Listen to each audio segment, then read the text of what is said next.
18 horas. Notícias de Manaus, Amazonas, Brasil e do mundo. Agora na Mix. Dando sequência na programação da Mix, agora com o programa 18 horas. Estamos juntos até às 7 da noite. Muito obrigada pela sua companhia. Comigo, Karime Leão e Kennedson Paz. Boa noite, Kennedson. Olá, Karime Leão, muito boa noite para você. Boa noite a todos que acompanham aqui a nossa programação na 100.7 FM Rádio Mix Manaus. E, gente, para o nosso programa 18 horas ficar ainda mais interessante só com a sua companhia, mandando aquela mensagem de texto, uma foto, um vídeo da sua volta para casa e contando o que você tá achando do nosso programa, né? Boa. Manda aquele WhatsApp que é o 994887592. Isso tudo está valendo também para você que nos acompanha ao vivo pela live do YouTube. Manda sua mensagem de texto e segue a gente. Ainda não tá seguindo? Segue a gente nas redes sociais. No @18horasnews. Trânsito. Agora 6 horas e 5 minutos. Vamos saber como é que está a volta para casa com o repórter André Meirelles, que está nas ruas da cidade com o carro do 18 horas. Boa noite, André. Muito boa noite para você, Karime e Kennedson. Boa noite a todos que nos acompanham aqui na 100.7. Olha, trânsito carregado nas principais vias aqui da capital amazonense. A gente vai falar também da Humberto Calderaro, que é uma das vias que quando chega esse horário, comecinho de noite, o trânsito já começa a ficar daquele jeito. Trânsito concorrido, carregado pela Humberto Calderaro, e isso, toda essa situação se repete até ali as proximidades do CSU do Parque 10, né? Aí tem aquela divisão para quem vai para Maneca Marques, para seguir pela Maripiranga, e também quem vai pela Avenida Perimetral 2 para pegar ali a Bola do Mindu e seguir pela Tancredo Neves. Vai ter dificuldade até chegar também nesse trecho aí. Outro ponto carregado que a gente fala nesse momento é a Avenida Maripiranga. Já é, né, o trânsito nosso de cada dia da Maripiranga, quando vai se aproximando ali do Ipaã em diante, também ali nas proximidades do Carrefour de Flores, até chegar nas proximidades da Torquato Tapajós. Muito trânsito pelo local. Karime, Kennedson. Muito obrigada, André Meirelles. Mix. E vamos aos destaques de hoje do 18 horas. Pesquisa revela que gestão de governador Wilson Lima é desaprovada por mais de 50% dos eleitores do Amazonas. Em Manaus, 3 homens são acusados de estuprarem 2 irmãs, de uma de 10 anos e outra de 11 anos. Expectativa do comércio para a Páscoa é aumento de 20% nas vendas em comparação com o ano passado. A Amazônia Legal entra em alerta de perigo de temporais e alagamentos. 18 horas. Esses e outros assuntos, os destaques do dia mais importante a partir de agora para você que sintoniza 100,7. Aqui no programa 18 horas de hoje, terça-feira, 10 de março de 2026. Você está ouvindo 18 horas. E como adiantamos aqui do 18 horas, o Tribunal de Contas do Amazonas multou 2 ex-secretários do governo Wilson Lima por irregularidades em contratos e compras feitas justamente quando a população enfrentava a pandemia de Covid-19. São ex-secretários de saúde. E durante esse período, pior colapso da história do estado do Amazonas, com hospitais lotados e um sistema de saúde falido. A decisão voltou a escancarar graves problemas na gestão de Wilson Lima na saúde durante o período da pandemia, um dos períodos mais dramáticos da história recente do nosso estado. Os ex-secretários Simone Papais e Marcelo Campelos, eles que foram esses nomes aí que foram apontados nessa última decisão. Eles foram secretários da saúde durante o governo Wilson Lima e vão ter que pagar multas de R$68 mil cada um. A multa é por irregularidades em contratos e também compras feitas durante a pandemia entre 2020 e 2021. Também existem outros 2 processos que envolvem a gestão do Hospital Newton Lins e a compra de ventiladores pulmonares que foram analisados pelo Tribunal de Contas e apresentam irregularidades também. É importante destacar que esse escândalo da compra superfaturada de ventiladores pulmonares numa loja de vinho foi descoberta pelo jornalismo do 18 horas. O caso agora está em Brasília, na Corte Especial do Superior Tribunal de Justiça, que recebeu a denúncia contra o governador do Amazonas, Wilson Lima, por supostos crimes praticados nessa compra. A denúncia foi feita pelo Ministério Público Federal e aceita por unanimidade pelo Superior Tribunal de Justiça. O governador é acusado de crimes como fraude à licitação, peculato e de ser chefe de uma organização criminosa. Tereza. Agora, o Tribunal de Contas do Estado do Amazonas decidiu multar os ex-secretários de saúde de Wilson Lima, Simone Papais e Marcelo Campelo por várias irregularidades apontadas durante a pandemia de Covid-19. A repórter Odinera Araújo, ela explica mais pra gente a respeito dessa decisão. Odinera, boa noite. Então, como falamos, o próprio governador Wilson Lima é réu no Superior Tribunal de Justiça por suspeita de fraude na compra de ventiladores pulmonares durante a pandemia, não é isso? É exatamente isso. O governador do Amazonas, Wilson Lima, virou réu no STJ, o Superior Tribunal de Justiça, em setembro de 2021, por suspeita de comandar uma organização criminosa que desviou dinheiro público durante a pandemia da Covid-19. A acusação foca na compra fraudulenta e superfaturada de 28 respiradores mecânicos que nem eram adequados para uso em UTI. O detalhe que mais chamou a atenção foi a origem desses equipamentos.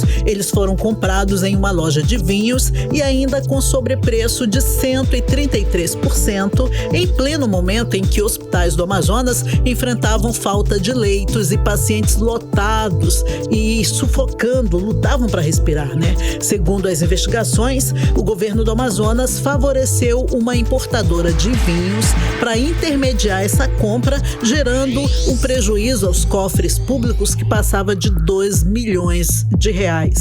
Mesmo com a gravidade dessas suspeitas, Wilson Lima negou qualquer irregularidade. O caso segue sem julgamento final no STJ e a população do Amazonas continua esperando respostas sobre um dos episódios mais polêmicos da gestão de Wilson Lima na pandemia aqui do estado do Amazonas. Enquanto isso, o Tribunal de Contas do Estado multou em R$68 mil cada um dos ex-secretários de saúde, Simone Papais e Marcelo Campelo, por irregularidades em contratos e compras realizadas durante a pandemia da Covid-19. De acordo com o TCE, uma inspeção identificou falhas na execução e também na fiscalização de serviços de saúde em meio à pior crise sanitária do Amazonas. Entre os problemas analisados estão a gestão do Hospital de Retaguarda Newton Lins e a tal compra dos 28 respiradores pulmonares feita pelo governo Wilson Lima na loja de vinhos. No caso dos equipamentos, o tribunal concluiu que houve irregularidades no processo da aquisição, com descumprimento de princípios básicos da administração pública, como legalidade, impessoalidade e economia. O episódio se soma a outras investigações sobre a gestão da pandemia aqui no Amazonas. Para o deputado Ilker Barreto, da Comissão de Saúde da Assembleia Legislativa do Amazonas, mesmo após anos da crise sanitária, as decisões do Tribunal de Contas reforçam as dúvidas sobre como foram administrados os recursos públicos em um momento em que milhares de amazonenses lutavam pela própria vida. A condução do Covid foi desastrosa, tá aí a história para contar.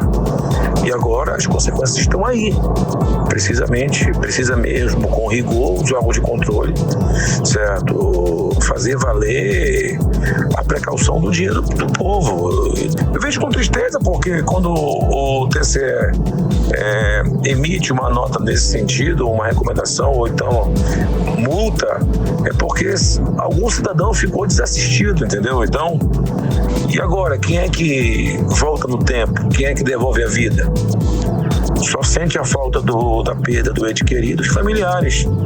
E se nós pegarmos esses números, foram com certeza os mais humildes que sofreram com isso. Os ex-secretários ainda podem recorrer dessa decisão. Volto com vocês.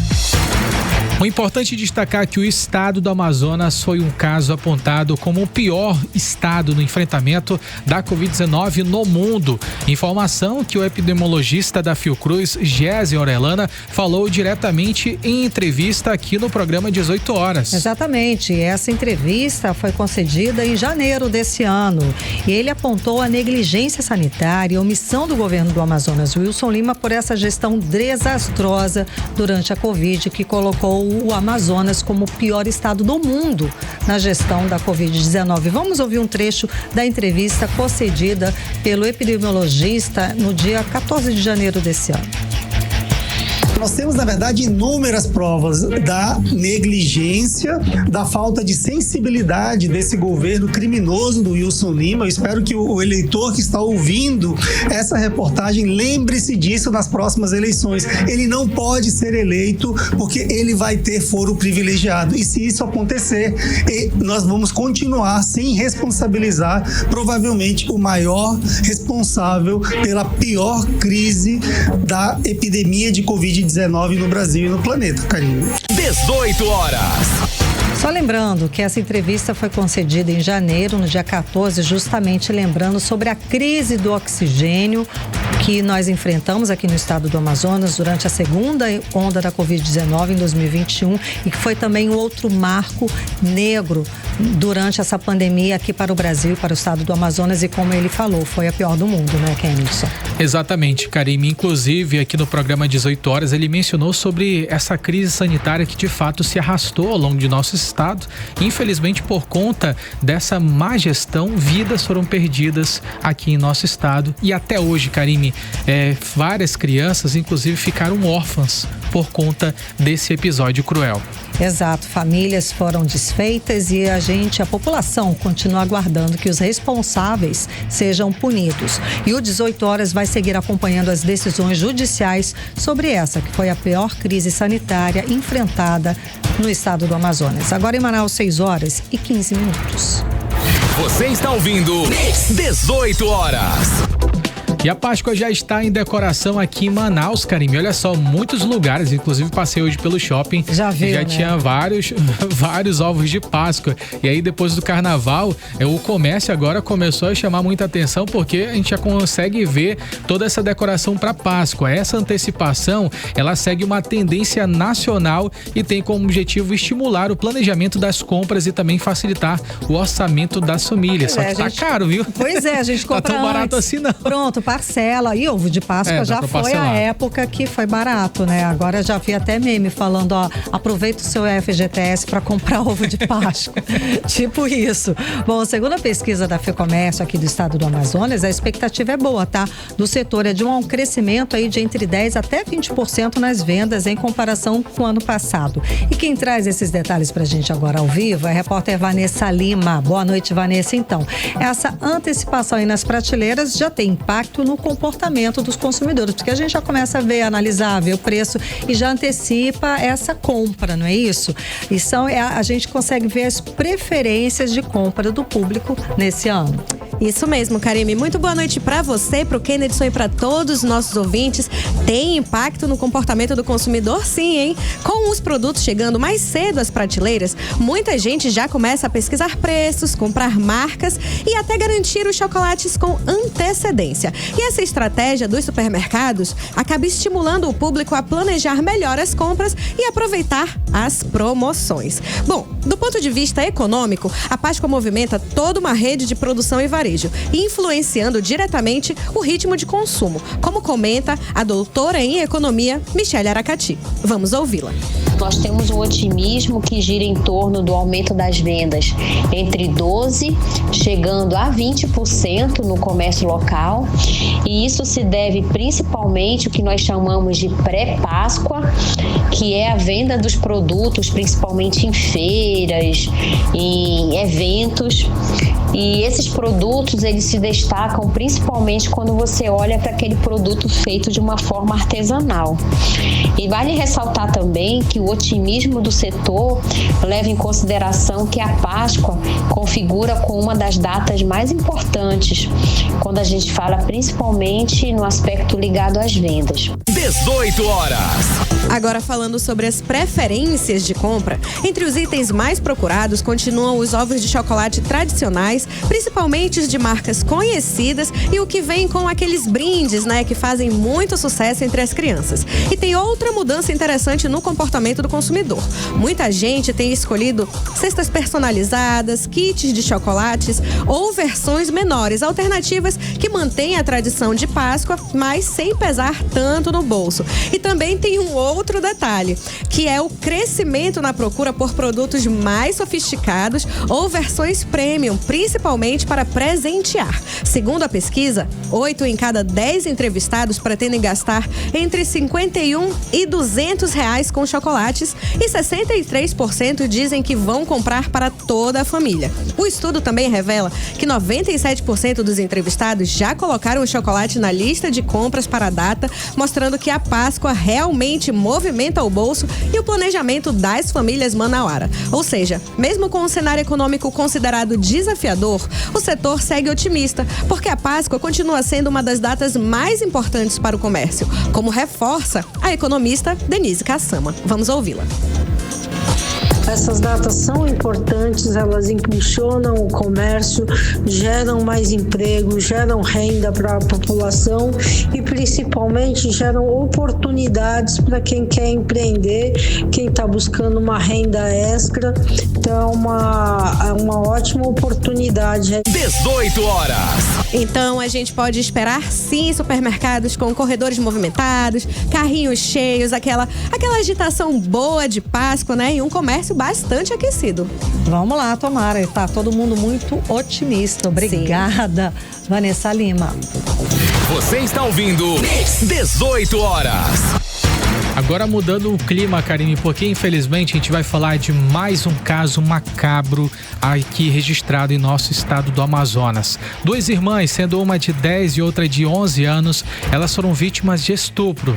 Os acusados são o padrinho das meninas, o padrasto delas e até o avô adotivo, gente, o pai desse padrasto delas. Então é um negócio inacreditável. As pessoas que deveriam proteger, as figuras de proteção, não é, Kelly? É obrigação dessas pessoas, infelizmente, geralmente é como acontece, Karime. As pessoas que estão ali próximas da família, aquelas que ninguém dá nada. A dizer assim, acima de qualquer suspeita. Acima de qualquer suspeita. Esses que eram os detalhes repassados pela delegada especializada em crimes contra a criança e ao adolescente. Infelizmente, é nesse cenário que esses crimes se repetem. Infelizmente, é importante da gente falar a respeito do assunto, por mais desagradável que seja pra gente. Somos mães, pais aqui, estão ouvindo, todas as pessoas se compadecem, ficam indignados, revoltados com esse assunto, mas é importante para alertar a importância da denúncia. É preciso denunciar, é preciso ficar atento a essas crianças, como o Kennedson ressaltou. São pessoas próximas, são pessoas de convivência da família e que geralmente é acima de qualquer suspeita. É preciso ficar assim muito atento com as crianças e adolescentes. E principalmente, você tem alguma desconfiança, você precisa denunciar, é obrigação. Disque 100 100, muito fácil. Disque 100, não precisa ser da sua família. Pode ser um vizinho, pode ser um sobrinho, uma sobrinha. Denuncia, explica o que está acontecendo. Você pode salvar a vida de uma criança. Agora, a respeito desse assunto macabro mesmo, dos acusados, que é o padrinho das meninas, o padrasto delas e o pai dele, que seria o avô adotivo, quem traz pra gente os mais detalhes é o repórter André Meirelles. Boa noite, André. A prisão dos suspeitos foi realizada pela DEPCA, a Delegacia Especializada em Proteção à Criança e ao Adolescente, no bairro São Jorge, na zona oeste de Manaus. As investigações começaram depois que o Conselho Tutelar recebeu uma denúncia pelo Disque 100, informando que as crianças estariam sendo vítimas de abusos sexuais. Os conselheiros, após receberem a denúncia, foram até a casa e, ao conversar com as meninas, elas confirmaram os crimes. As meninas foram abusadas sexualmente pelo padrasto, pelo pai do padrasto e pelo padrinho, como explica a delegada titular da DEPCA, Maiara Magna. Essas crianças estavam em poder do padrasto e do pai do padrasto, porque a mãe, desde dezembro de 2025, ela está presa por extorsão. Eles se aproveitavam quando a mãe saía de casa e começavam a estuprar. Essas crianças eram abusadas mais de uma vez por dia, tanto pelo padrasto como pelo pai do padrasto. Durante esse período, elas precisaram passar uma semana na casa do padrinho. E eles se sentiam no direito, já que elas eram abusadas pelo padrasto e o pai do padrasto, de também abusar dessas crianças. Segundo a polícia, as irmãs estavam morando com o padrasto e o pai dele desde dezembro do ano passado, porque a mãe está presa. Nesse período, os dois teriam se aproveitado da situação para cometer os abusos de forma repetida. Durante as investigações, a polícia descobriu que as crianças também passaram uma semana na casa do padrinho. Segundo a delegada, ele sabia da situação e também teria cometido o mesmo crime. Exames realizados nas vítimas apontaram lesões recentes nas partes íntimas, o que reforçou as provas para a prisão dos suspeitos, como explica a delegada. O depoimento dessa criança conta detalhes do que ela viveu. Nós fizemos exames e nesses exames nós vimos que elas tiveram várias lesões, inclusive fissuras anais, o que demonstra que elas tinham sido abusadas há pouco tempo. Continuaremos com as investigações, é que nós temos indícios de que a mãe sabia de tudo que estava acontecendo e que ela não fez nada. E se isso se confirmar, nós vamos também indiciá-la por estupro de vulnerável, porque ela tinha o dever de evitar o resultado e ela não evitou. O padrasto chegou a fugir de Manaus, mas foi preso no início de março em um aeroporto no Rio de Janeiro. Já o pai do padrasto segue foragido e está sendo procurado pela polícia. O homem preso no bairro São Jorge vai responder pelo crime e vai ficar à disposição da justiça. As crianças agora estão sob os cuidados do pai biológico. A Polícia Civil reforça que casos de violência contra crianças e adolescentes podem e devem ser denunciados de forma anônima pelo Disque 100, 181 ou 197. Volto com vocês. É fácil de lembrar, gente. Disque 100. É o mais rápido, é o mais fácil. Por aí você denuncia esses casos de violência, principalmente contra criança e adolescente. É alarmante o número que a gente vem vendo crescendo aqui no estado do Amazonas, não é, Kennedson? O Brasil contabiliza aumento também, mas aqui na região norte, os casos subiram 256% desde 2015. Isso com dados atualizados. Agora, as mulheres representam, é claro, 84% dos casos documentados aqui no Brasil em 2025. É assustador. Exatamente, Karime. Inclusive, até o Poder 360, ele divulgou nessa semana uma nova pesquisa a respeito sobre esses dados, que eles são extremamente alarmantes. Lideram ali, dentre os que mais acontecem esse tipo de casos, está o estado do Amazonas, infelizmente. Amazonas e Pará registraram aumentos de casos de estupros de vulnerável em comparação ao ano de 2022. Os percentuais, eles subiram 97,3% e 26,4%, ou seja, aqui no estado do Amazonas subiu mais de 97%, cara. Então, de fato, a gente está falando de várias crianças aqui do nosso estado do Amazonas que estão sendo vítimas desses criminosos. A gente tem registros aqui sobre violência sexual, 353 casos de violência sexual contra mulheres ano passado. A gente fala também sobre os casos que acontecem aqui em nosso estado do Amazonas, Karime, são de fato muito degradantes e que chamam muita atenção. Infelizmente, as vítimas têm entre 0, ou seja, bebê, até 17 anos. É um aumento muito expressivo e que chama atenção principalmente pela falta de controle, né? E o que você falou, por quê? Qual é o perfil de várias especialistas e várias entrevistas que a gente já fez, a gente já teve a oportunidade de fazer na carreira de jornalista.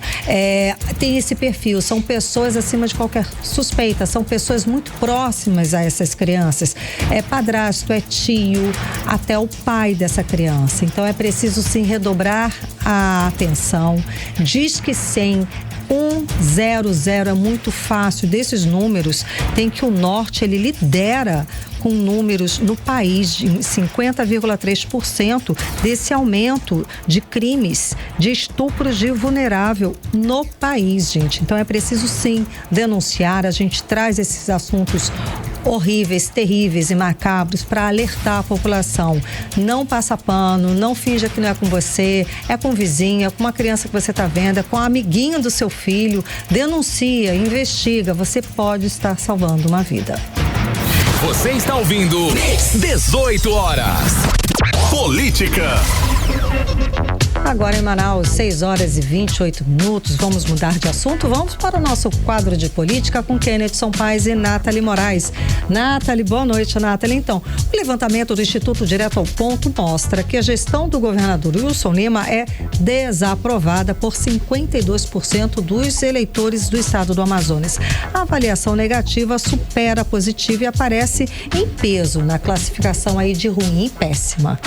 Muito boa noite para você, Karime, Kennedson, e para todos os ouvintes que nos acompanham aqui no programa 18 horas. Karime, o que chama a atenção para a gente nessa pesquisa, principalmente é quando a gente fala de Manaus, né? O maior colégio eleitoral do nosso estado é a nossa capital, corresponde a quase 60% do eleitorado de todo o Amazonas. E aí, se as eleições fossem aqui, o governador do Amazonas ficaria em 5º lugar para o Senado. Ou seja, né? Ele está muito longe realmente de conseguir aí uma cadeira. Esse foi o resultado do governador Wilson Lima na pesquisa para o Senado, divulgado aí pelo Instituto Direto ao Ponto. Na nossa capital, o Wilson aparece ali atrás do Eduardo Braga, do capitão Alberto Neto, do Marcos Rota e Plínio Valério.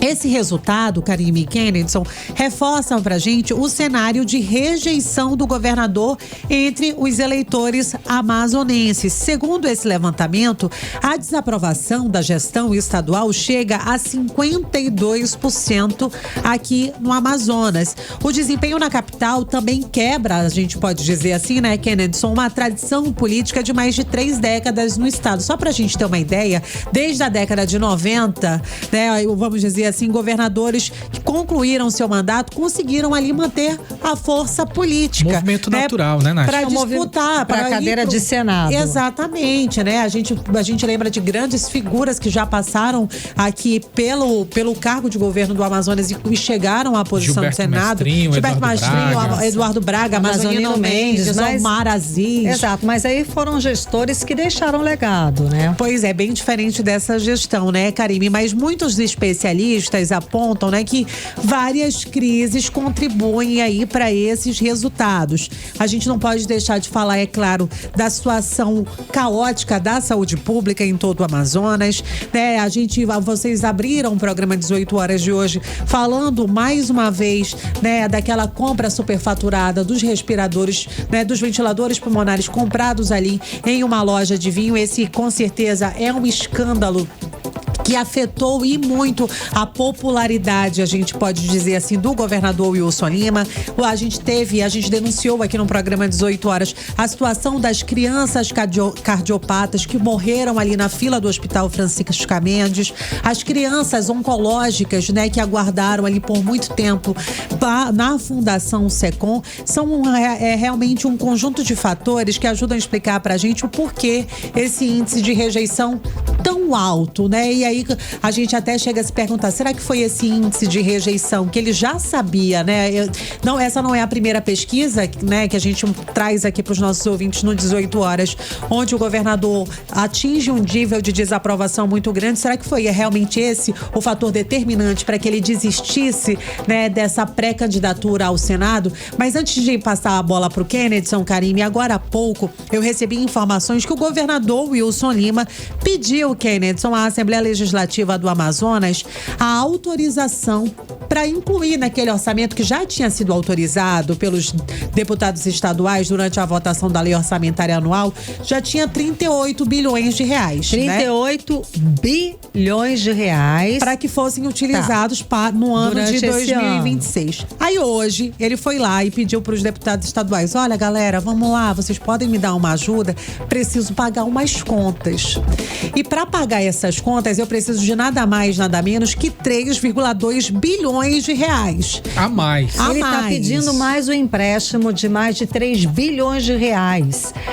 Ou seja, mais de 40 bilhões. Mais de 40 bilhões o governo do estado do Amazonas vai contar, e a gente precisa falar de novo que a merenda escolar não existe, precisa falar de novo que existem profissionais da saúde sem receber, database de professores que ainda estão esperando para receber, para serem reajustadas de 2021 e 2022, aí é para acabar, hein? E a justificativa, Karime, foi exatamente essa, assim, o governo justificou que precisa desse empréstimo de mais de 3,2 bilhões bilhões de reais em dinheiro para quitar dívidas internas que têm custos muito elevados, né? Juros e alguns encargos, e eles não vão conseguir com esses 38 que já estavam aprovados. E é claro que detalhado, ponto por ponto, é claro que isso não existe, né? E não existiu, não foi apresentado. Tá, ok.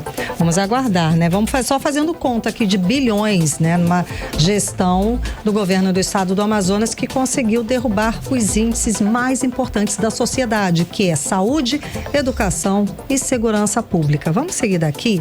Kennethson, vamos lá. E no meio das articulações para as eleições desse ano, uma pesquisa do Instituto Direto ao Ponto, ela aponta que o senador Eduardo Braga lidera todos os cenários testados na intenção de voto para o Senado do Amazonas, né? Enfim, aí ele venceria uma reeleição, uma reeleição com folga. Então, vamos analisar os números mais de perto para a gente ter exatamente esse panorama, esse cenário, essa figura de como é que tá, pelo menos segundo a pesquisa Direto ao Ponto, sobre as eleições de 2026. Nessa pesquisa espontânea, gente, que é quando a gente não cita os nomes, tá? Não colocamos uma lista para definir quem serão os candidatos ao Senado. Nós temos, inclusive, a indicação que o senador Eduardo Braga, a gente tem a informação de que ele aparece com 7% das intenções de voto. Logo em seguida, vem Capitão Alberto Neto com 5% das intenções de voto e o Wilson Lima aparece com 4% das intenções de voto. Depois, um pouco mais ali, aparece Plínio Valério com 3% das intenções de voto para o Senado. E aí, já colocando aquela estimulada, que é quando a gente cita todos os nomes. Olha, os candidatos são esses aqui. Quais deles você escolheria para ser senadores do estado do Amazonas? E dentre esses nomes, a gente tem o nome de Eduardo Braga na liderança com 22% das intenções de voto. Em seguida, vem Capitão Alberto Neto com 18% das intenções de voto. E o Wilson Lima com 16% das intenções de voto. Daqui a pouquinho eu vou falar detalhes sobre isso também, que a Nathalie já falou, mas eu quero só dar um detalhe a mais sobre essa questão do Wilson Lima. A gente também tem essa disputa que envolve capital e interior do estado do Amazonas, Karime, e esses dados eles chamam muita atenção, porque a gente consegue avaliar como é que está o termômetro daqui da capital e do interior do estado, como é que o interior do estado vê o governo do estado e como é que o interior do estado vê esses candidatos ao Senado. E aí nessa pesquisa isso fica muito claro. Por exemplo, o senador Eduardo Braga, que está na frente de todos esses cenários, ele aparece com 22% das intenções de voto. Desse número, nós temos o valor de 17% aqui na capital, é um valor expressivo, não é o maior da capital, mas é o segundo maior aqui na capital. E aí ele tem 27%, que é o maior valor. É o maior valor do interior do estado, ou seja, ele está na liderança das intenções de voto para o Senado no interior do estado. Em seguida, vem Capitão Alberto Neto, que lidera aqui na capital com 21% das intenções de voto, e no interior ele fica apenas com 15% das intenções de voto. Em relação ao Wilson Lima, como eu tinha falado, ele aparece com 23% das intenções de voto no interior. Chama muita atenção. É o segundo mais votado para o Senado no interior do estado. É aquilo que a gente já vinha falando. No interior do estado as coisas funcionam de forma diferente, é outra percepção. Só que o detalhe que chama a atenção, que a Nath destacou ainda há pouco, é o nível de voto aqui na capital. Porque dentre todos os nomes que nós temos aqui, Eduardo Braga, Capitão Alberto Neto, Marcos Rota, Plínio Valério, Marcelo Ramos, delegado até Costa e Silva aparece nessa lista. E o Wilson Lima, ele fica em 5º lugar. Ou seja, passaram dele Eduardo Braga, Capitão Alberto Neto, Marcos Rota, Plínio Valério, só depois que surgiu o Wilson Lima aqui na capital. Ou seja, vários nomes à frente. Isso indica um desgaste político muito elevado na gestão do governador Wilson Lima e que de fato se acaba sendo escancarado por conta daqueles fatos que a Nath acabou de falar pra gente sobre os escândalos. Isso porque a gente só destacou em relação à saúde. Se formos falar de todos os escândalos atuais, nossa, a gente vai passar um monte de tempo falando aqui. Então, de fato, nessa pesquisa, só pra gente finalizar a respeito sobre o senador Eduardo Braga, existe uma pesquisa também que indica o primeiro e o segundo voto, que são 2 senadores. Então, em quem você votaria? O primeiro e o segundo voto. Nesse cenário, o senador Eduardo Braga ficaria com 44% das intenções de voto.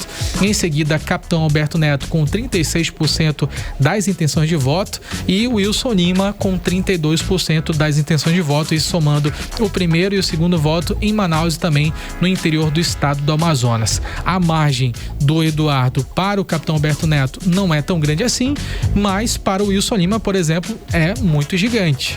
É praticamente um abismo. Muito obrigada, Kenneth. Vamos lá, Nathalie. E a Justiça Eleitoral, gente, ela cassou o mandato de 21 vereadores eleitos aqui no estado do Amazonas em 2024 por fraudes de cota de gênero. E o caso mais recente foi em Manaquiri, onde 6 dos 11 parlamentares eleitos perderam os cargos. Que impacto essa decisão tem para os partidos e para a fiscalização eleitoral? Porque a gente está falando da eleição de 2024 e só agora, por exemplo, eles resolvem, né?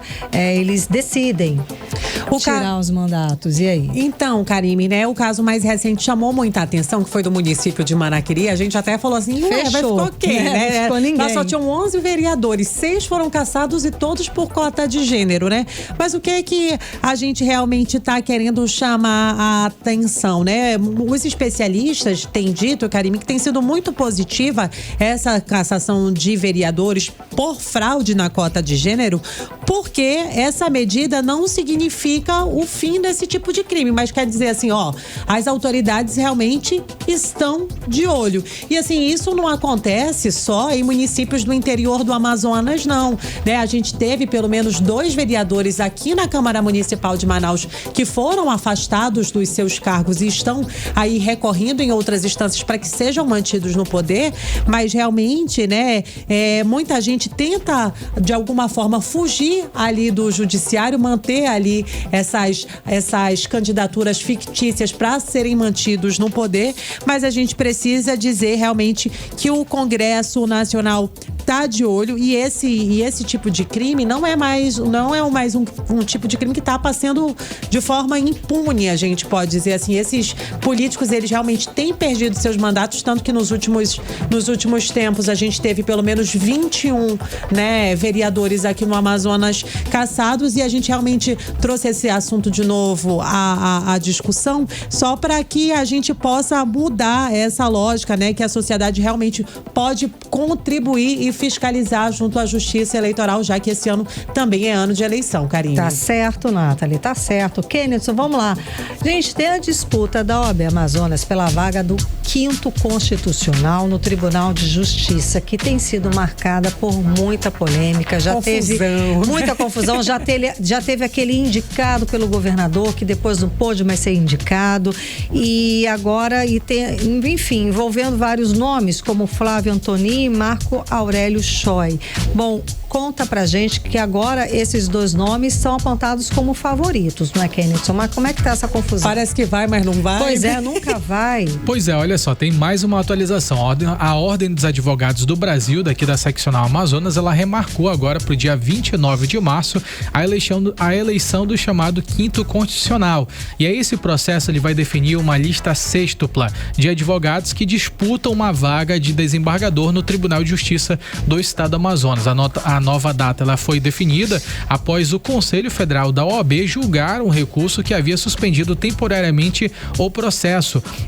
A decisão ela permitiu a retomada da consulta interna entre os advogados. A disputa chegou a ser interrompida em dezembro do ano passado, após o pedido que questionava a participação da advogada Grace Benayon Zamperlini, e também um argumento ele era que ela não teria exercido a advocacia de forma ininterrupta nos últimos 10 anos, ou seja, mais uma vez outra pessoa ela foi tirada do processo por conta exatamente dessa regra que faz parte da Ordem dos Advogados do Brasil.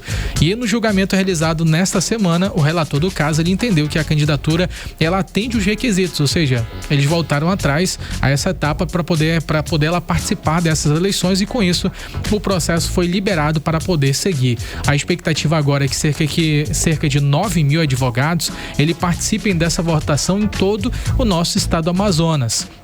O critério da advocacia ininterrupta ele passou a ser exigido após ali justamente, Karime, a aposentadoria do desembargador Domingos Jorge Chalub, naquela ocasião que ocupava a vaga destinada à classe dos advogados no tribunal.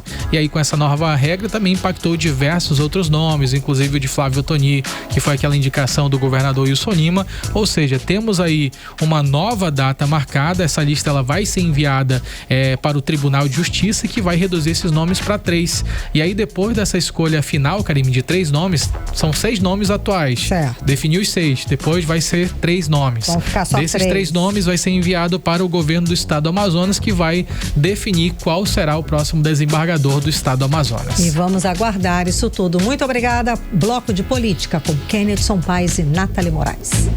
Você está ouvindo 18 horas. E daqui a pouco aqui nas 18 horas, a Amazônia Legal entra em alerta de perigo de temporais e alagamentos. É o nosso assunto em instantes. 18 horas. Trânsito. André Meirelles, voltamos a falar com você. Conta pra gente como é que está a volta pra casa.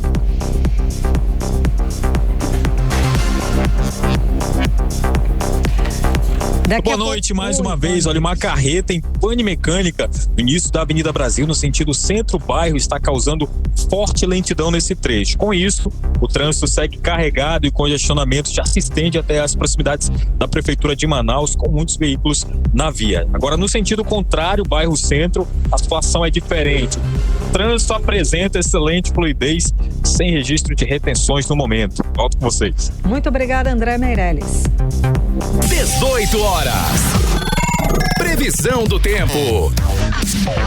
Vamos saber agora a previsão do tempo com Vanessa Lima. Muito boa noite novamente a todos que acompanham a previsão do tempo aqui com a gente no 18 horas. Terça-feira com calor forte, sensação térmica lá em cima e aquele mormaço, né, que parece que abraça a gente. A previsão para a noite aponta céu majoritariamente limpo, com poucas nuvens e chance baixa de chuva, em torno de 29%.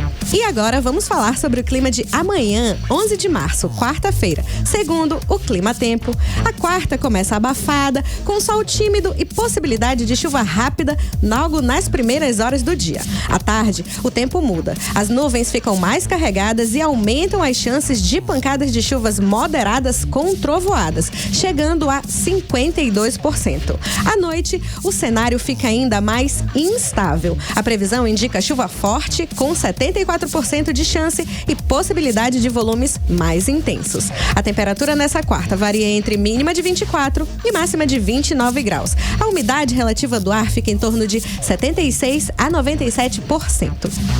Vanessa continua conversando com a gente ao vivo aqui, porque agora a gente vai falar sobre o alerta de perigo de temporais e alagamentos emitido para todo o país, incluindo a Amazônia Legal. Aqui em Manaus a gente já está sendo castigado por chuva forte, não é? Sim, Karime. Segundo o Instituto Nacional de Meteorologia, a capital amazonense está dentro da área de alerta para chuvas intensas e possibilidade de temporais nos próximos dias. Cenário que já tem causado pancadas de chuvas fortes em vários momentos do dia por aqui.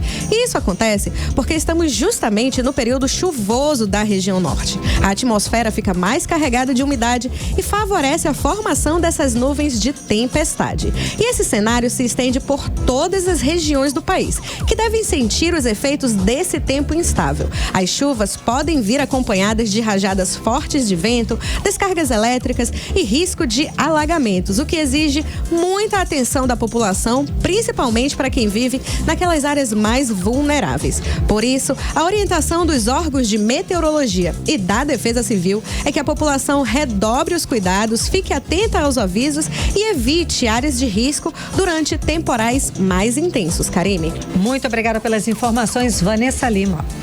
Você está ouvindo 18 horas.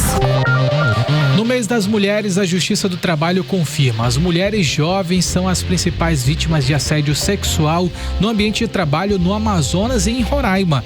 Dados da Justiça do Trabalho mostram que elas lideram os processos denunciando esse tipo de violência. E escuta, gente, em 2025, o aumento foi de 150% em comparação com o ano anterior. Quem traz os detalhes a respeito do assunto pra gente agora é o Dinéia Araújo. Dinéia, então, isso é repugnante, mas com certeza algumas vezes o assédio sexual passa batido, como se fosse apenas uma cantada.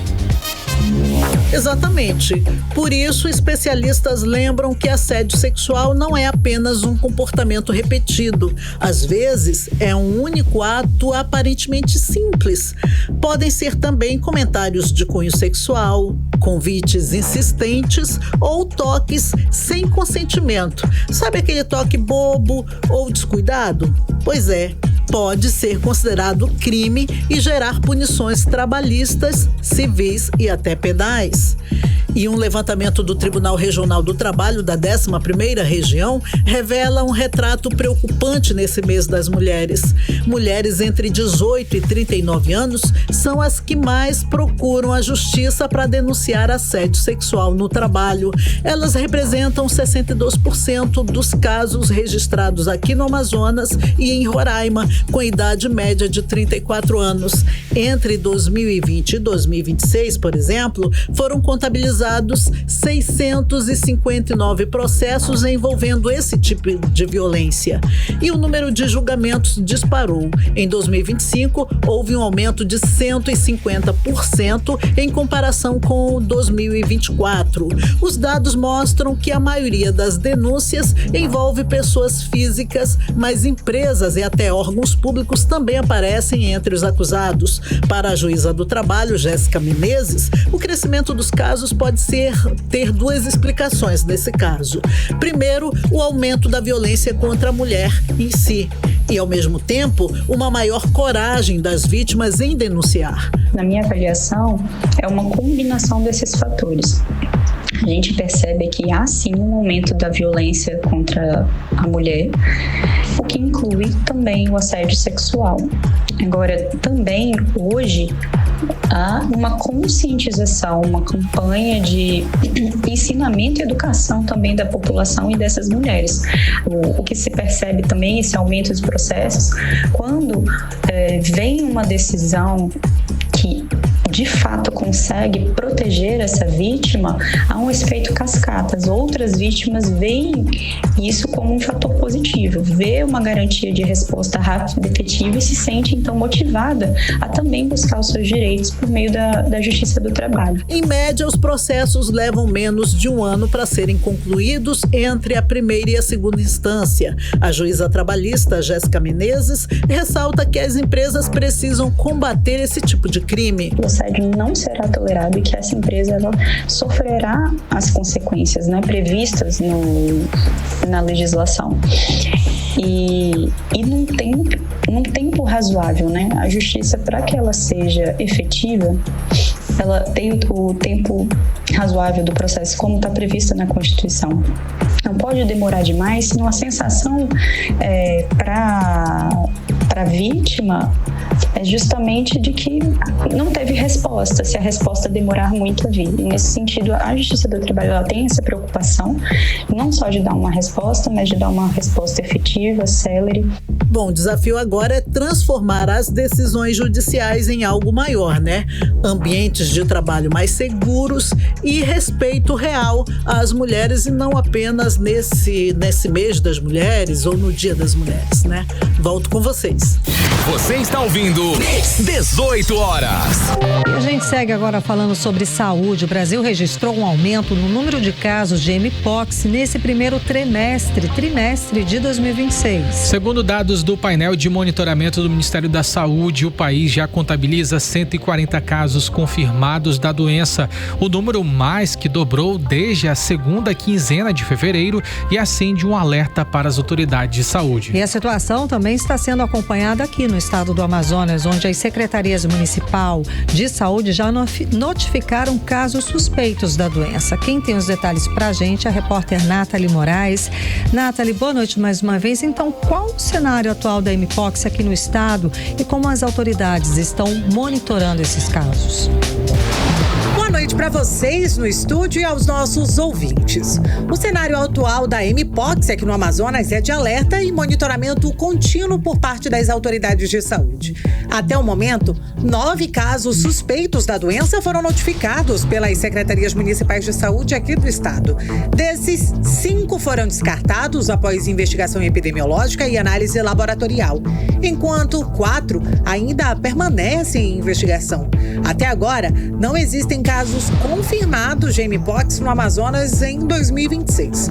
Em todo o Brasil, o número de casos realmente tem chamado a atenção das autoridades. Segundo o painel de monitoramento do Ministério da Saúde, o Brasil já registra mais de 140 casos de mpox este ano, além de 539 casos suspeitos de novos prováveis.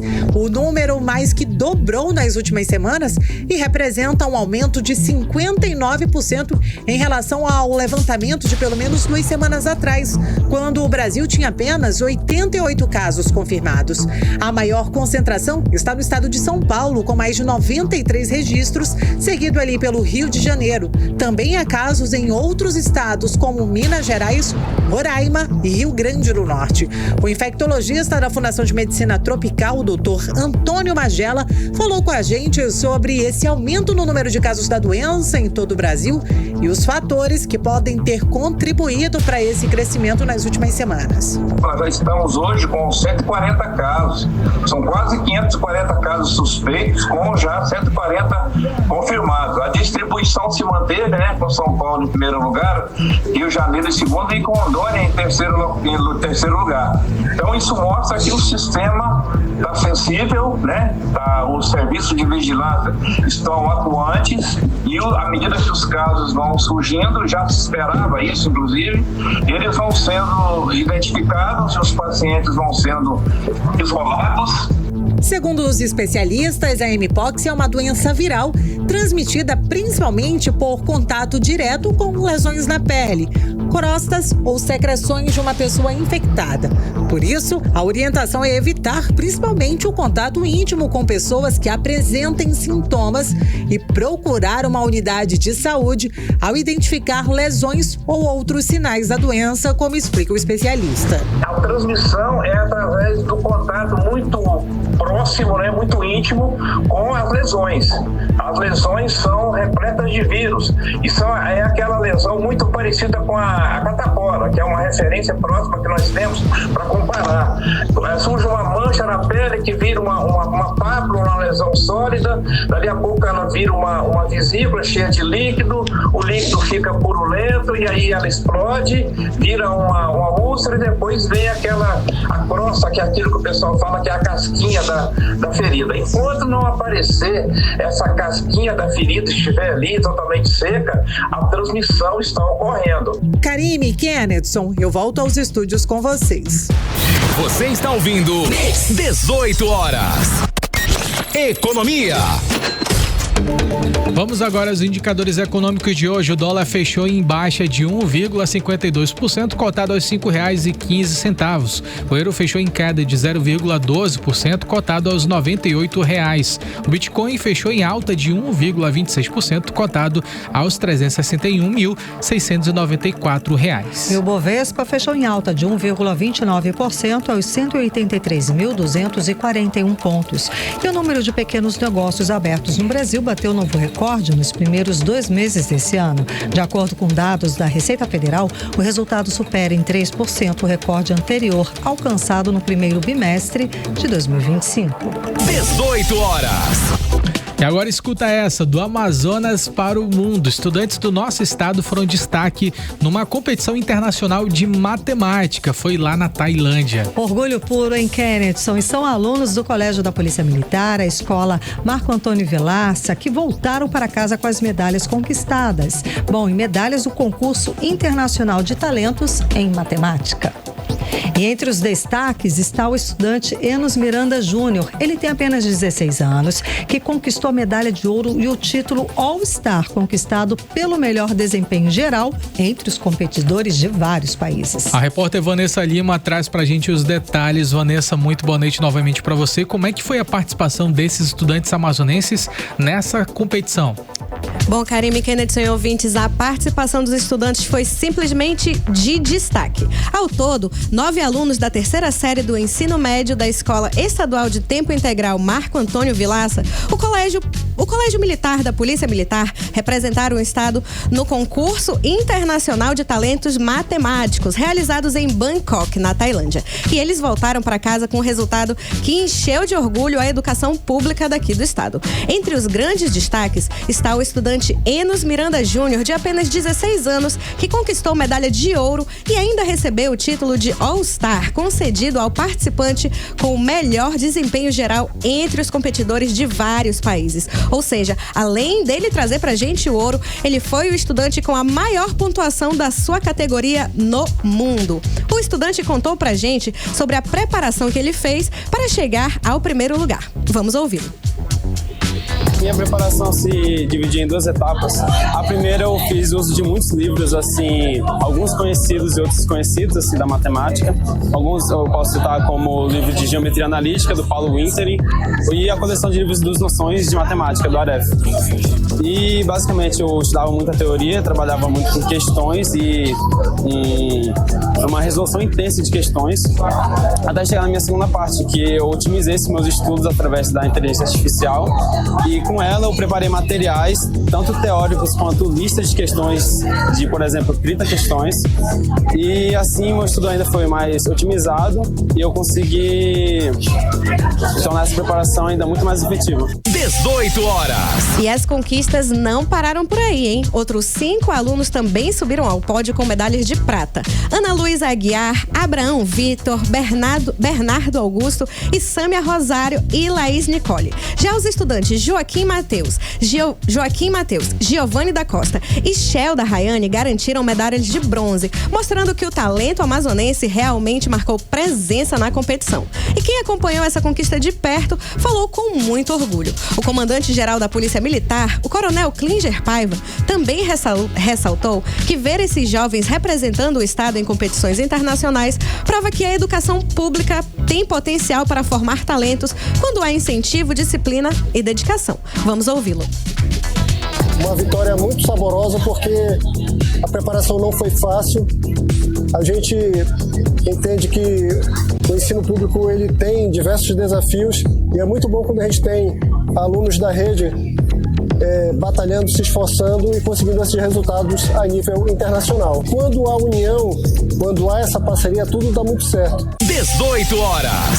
E olha, vale ressaltar que essa não é a primeira vez que os estudantes do Amazonas se destacam fora do país. Em 2025, alunos da mesma escola e do CMPM-5 também representaram o estado em uma Olimpíada Internacional no Japão e voltaram para casa com 6 medalhas de bronze e 13 menções honrosas. E para os alunos, né, fica também a experiência de representar o Amazonas em uma competição internacional de alto nível, porque além de medalhas, esses jovens estão trazendo algo ainda maior: inspiração para outros estudantes da rede pública e privada que, se eles se dedicarem, a oportunidade pode levar muito longe. Sem dúvida, parabéns para os estudantes. Obrigada, Vanessa Lima. 18 horas. Trânsito. Kenedson Paz traz pra gente o último giro do trânsito para a volta para casa. Estamos acompanhando agora imagens em tempo real do Centro de Cooperação da cidade, onde a gente tem as imagens, gente, que mostram a Avenida Maripiranga com a Travessa Plínio Coelho. Está bastante congestionada, bem próximo ao Carrefour de Flores. Trânsito também bastante congestionado na Avenida Humberto Calderaro. Está um trânsito bastante congestionado para quem está descendo em direção ao bairro Parque 10. A Avenida Djalma Batista também tem uma retenção um pouco já avançada ali no começo da Djalma, seguindo em direção à Avenida Torquato Tapajós. Então, essa é a dica. Se você puder mudar o destino, usar uma rota alternativa, fica a dica. 18 horas. Seguimos direto para o editorial 18 horas. Editorial 18 horas. Com o conflito no Oriente Médio, as cotações do petróleo no mercado internacional chegaram a ultrapassar a barreira dos $100. A escala foi mais rápida do que alguns analistas previam, mas existe quase um consenso de que os brasileiros sentirão os efeitos dessa alta.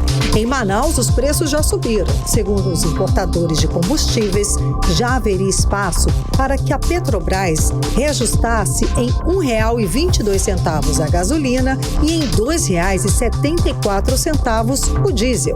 A demora da Petrobras em reajustar os preços dos combustíveis no Brasil tem um motivo: o controle da inflação. Um eventual reajuste nessa magnitude nos cairia como uma bomba nos planos de controle inflacionário do governo e, consequentemente, na popularidade do presidente Luiz Inácio Lula da Silva, ainda mais em se tratando de ano eleitoral. A expectativa é que a defasagem nos preços dos combustíveis não seja resolvida de uma única vez. A Petrobras disse que tem compromisso com a mitigação dos efeitos da volatilidade dos preços num cenário de guerras. A Agência Nacional do Petróleo informou que ainda não identifica restrições à disponibilidade de combustíveis. E no meio disso tudo, o consumidor brasileiro já sente no bolso as consequências da guerra. Uma guerra que acontece a milhares de quilômetros de distância, mas que ecoa no mundo inteiro. 18 horas. Muito obrigada pela sua companhia. O 18 horas de hoje fica por aqui. Um beijo, gente. Até amanhã. Boa noite, Kennedson Paz. Muito boa noite, Karime Leão. Boa noite a todos que nos acompanharam até aqui. Não esqueça de seguir a gente nas redes sociais no @18horasnews. Tamo junto. Você ouviu 18 horas. As notícias do Brasil e do mundo. De volta amanhã.